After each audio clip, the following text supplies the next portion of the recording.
চিকিৎসক সমাজের ঐক্য সুসংহত করা এবং ধামরাইয়ের সাধারণ মানুষের স্বাস্থ্যসেবা নিশ্চিত করার লক্ষ্য নিয়ে নতুন কমিটি গঠন করল doctors and medical students association of Dhamrai. 2016 সালে যাত্রা শুরু করা এই সংগঠনের বার্ষিক সাধারণ সভা এবং কাউন্সিলে সর্বসম্মতিক্রমে শিশুরোগ বিশেষজ্ঞ ডাক্তার মোহাম্মদ আতিকুর রহমানকে সভাপতি ও ডাক্তার মোহাম্মদ জাহাঙ্গীর আলমকে সাধারণ সম্পাদক হিসেবে নির্বাচিত করা হয়। নতুন নেতৃত্ব ধামরাইয়ের স্বাস্থ্যসেবার মান উন্নয়নে কাজ করে যাওয়ার দৃঢ় প্রত্যয় ব্যক্ত করেছেন।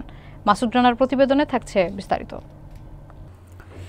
চিকিৎসক সমাজের ঐক্য, মেডিকেল শিক্ষার্থীদের কল্যাণ এবং সাধারণ মানুষের স্বাস্থ্যসেবা উন্নয়নের প্রত্যয় নিয়ে 2016 সালে doctors and medical students association of ধামরাইয়ের যাত্রা শুরু হয়। 2018 সালে প্রথম কমিটি গঠনের পর থেকে সংগঠনটি বিনামূল্যে চিকিৎসা সেবা প্রদান, স্বাস্থ্য সচেতনতা কার্যক্রম এবং শিক্ষার্থীদের জন্য সেমিনার ও ট্রেনিং সহ নানা সামাজিক উদ্যোগ গ্রহণ করে আসছে। গত শুক্রবার সংগঠনের বার্ষিক সাধারণ সভা এবং কাউন্সিল অনুষ্ঠিত হয়। এতে সর্বসম্মতভাবে শিশুরোগ বিশেষজ্ঞ ডাক্তার মোহাম্মদ আতিকুর রহমান সভাপতি এবং ডাক্তার মোহাম্মদ জাহাঙ্গীর আলম সাধারণ সম্পাদক নির্বাচিত হন। নবনির্বাচিত সভাপতি ডাক্তার মোহাম্মদ আতিকুর রহমান বলেন, এই অ্যাসোসিয়েশন চিকিৎসক ও শিক্ষার্থীদের ঐক্যর একটি পরিবার। তাদের লক্ষ্য হল ধামরাইয়ের সাধারণ মানুষের জন্য উন্নত স্বাস্থ্যসেবা নিশ্চিত করা।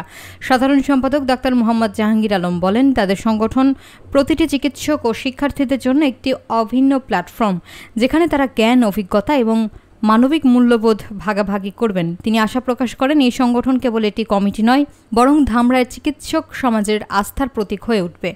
সংগঠনের সহসভাপতি ডক্টর আলামিন হোসেন লিমন জানান, তারা অসহায় দরিদ্র মানুষদের বিনামূল্যে চিকিৎসা প্রদান করে গরিবের ডাক্তার হতে চান। নতুন কমিটির নেতৃবৃন্দ আগামী দিনে ফ্রি মেডিকেল ক্যাম্প, রক্তদান কার্যক্রম, শিক্ষার্থীদের জন্য সেমিনার, ওয়ার্কশপ এবং স্থানীয় স্বাস্থ্যসেবার মান উন্নয়নে বিভিন্ন উদ্যোগ হাতে নেওয়ার ঘোষণা দেন।